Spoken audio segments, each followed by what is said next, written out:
So இன்னைக்கு நீங்க பார்த்தீங்கன்னா, முடி வெட்ட சலூன் கடைக்கு கிளம்பியாச்சுங்க. அம்மா சொன்னாங்க, "என்னடா மண்டை இது? போய் முதல்ல முடிய வெட்டுடா." ஸோ அம்மா சொன்னதுனால சும்மா சட்டுன்னு ஜெட்டு மாரி கிளம்பி முகப்பேர் நேச்சுரல்ஸ்க்கு முடி வெட்ட கிளம்பியாச்சுங்க.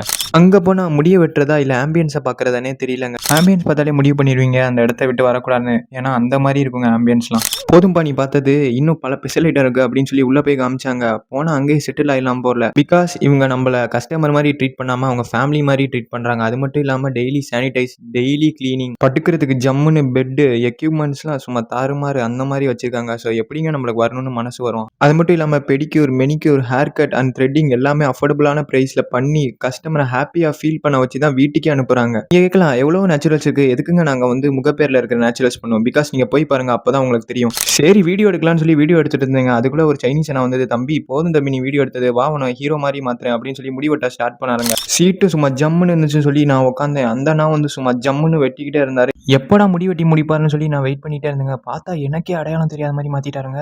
பிதாமகன் விக்ரம் மாரி இருந்த என்ன ஆதவன் சூர்யா மாரி மாத்திட்டாருங்க. நீங்களும் போனா உங்களையும் இதே மாரி மாத்திருவாங்க.